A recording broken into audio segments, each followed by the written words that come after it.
नमस्कार सभी को। दोस्तों, कर्नाटक की आलंद विधानसभा की सीट जिसको लेके अभी हाल ही में राहुल गांधी ने प्रेस कॉन्फ्रेंस किया था और ये बताया था कि किस तरीके से साइबर क्राइम के जरिए 6000 से ज्यादा वोट डिलीट करने की कोशिश की गई थी। हालांकि ये वोट अभी डिलीट नहीं हुए थे, पर इसकी कोशिश की गई थी।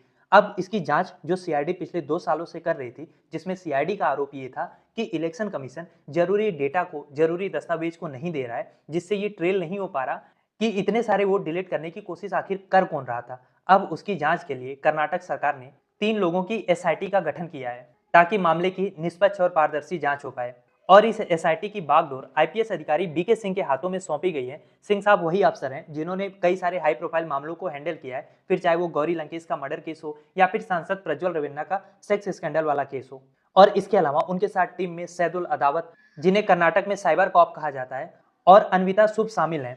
और जहां अब तक सीआईडी कह रहा था कि चुनाव आयोग technical log files, IP address record और डिजिटल ट्रेल जैसे इंपॉर्टेंट डेटा जो हमने चुनाव आयोग से मांगा था, वो पूरी तरीके से हमें नहीं दिया गया। चिट्ठियों के आधार से भी यही पता चलता है कि सीआईडी ने एक वर्ष में कई बार रिमाइंडर भेजे। यहां तक कि कर्नाटक के सीईओ यानी कि चीफ इलेक्टोरल ऑफिसर ने भी अपने दिल्ली मुख्यालय को कई बार पत्र भेजा कि एविडेंस को प्रोवाइड किया जाए, और ये सारे पत्र पब्लिक डोमेन में हैं। लेकिन इलेक्शन कमीशन इसके बावजूद कह रहा है कि हमने तो सारा डेटा दिया है। यानी एक तरीके से ब्यूरोक्रेसी के भीतर पेपर पिंग पोंग चल रहा था और जांच अटक चुकी थी। अब देखना यह है कि एसआईटी किस तरीके से इलेक्शन कमीशन से पूरे एविडेंस लेता है, क्योंकि अगर इलेक्शन कमीशन फिर से टाल मटोल करेगा तो एसआईटी हाई कोर्ट या सुप्रीम कोर्ट जाएगी।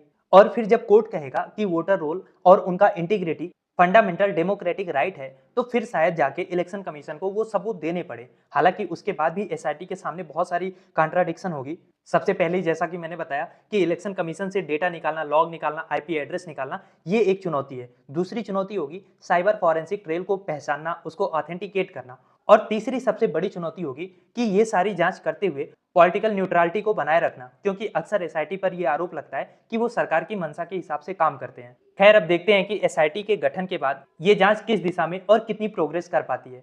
अब मेरा सवाल आपसे ये है कि क्या आपको लगता है कि सच में एक बड़ा साइबर फ्रॉड करके लोगों का नाम डिलीट किया जा रहा है या लोगों का नाम जोड़ा जा रहा है और इलेक्शन कमीशन जांच में सहयोग नहीं दे रही है, या आपको लगता है कि ये बस विपक्ष की हार की खींच है जिसको ये आरोप के रूप में निकाल रहे हैं?